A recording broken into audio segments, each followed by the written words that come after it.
Yo, what's going on YouTube? And welcome back to Goal Line Hockey. It's your boy Kevin Forte, and we are taking a look today at the latest news out of New Jersey as the Devils are gearing up for an interesting trade deadline. So we'll be taking a look at that today. So the New Jersey Devils right now seem like a team that's selling at the deadline. I think that's pretty clear, but it might be a bigger deadline than we were expecting, and it may lead to an even bigger summer. So we're going to look at that here. So the first report here is from Darren Drager. Here's a player of interest to teams that need to get to the cap floor.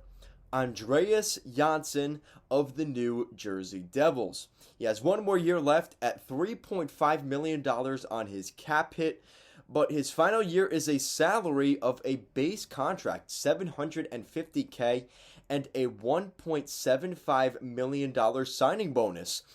High cap hit, low cash pay. So again, we've seen this a lot. A lot of teams have done this. And this is, you have to remember, this is a Kyle Dubas contract back in the day when he was traded to the Devils. I think it was 2 years ago now. The Devils were the team trying to get to the cap floor. They wanted the high cap hit, but they didn't want the money. Well, now the Devils may be thinking if they want to have another interesting summer, maybe making trades or trying to get things done, maybe Andreas Janssen could be a piece to move out to a team like Arizona, Seattle, Buffalo to keep them at the cap floor. I do think that's a really nice fit somewhere. I think that's something that a lot of those teams will definitely explore and definitely look at. So Andreas Janssen could be a name that nobody's really talking about.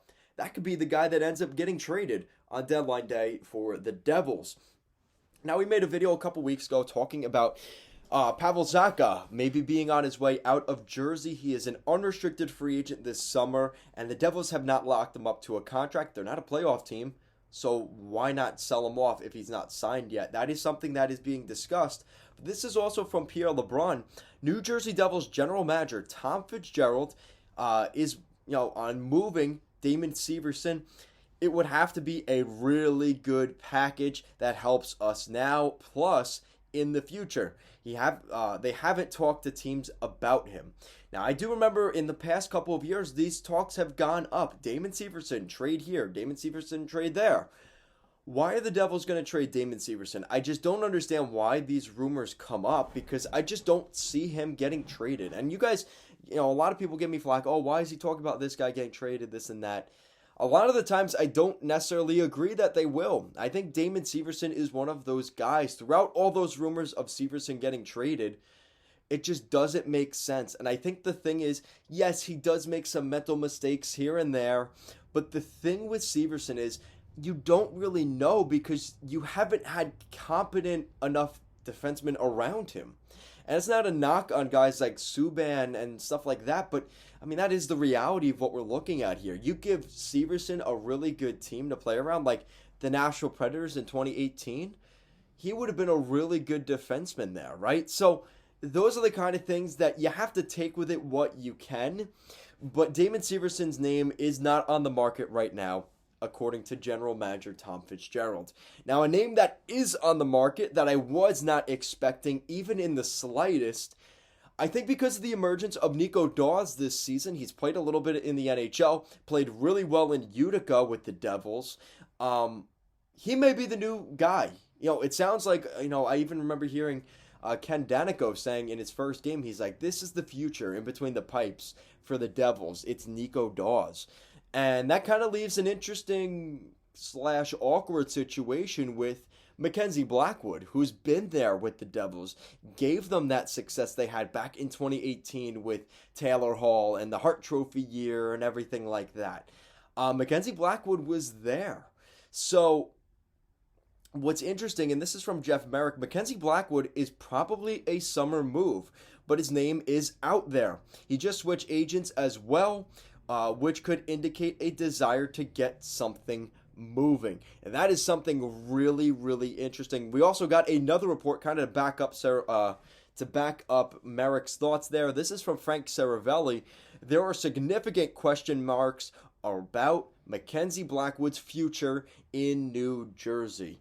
Blackwood has not had a great season in Jersey. He's been, I really feel bad. I do sympathize with Blackwood. He's had a really tough go with things with COVID.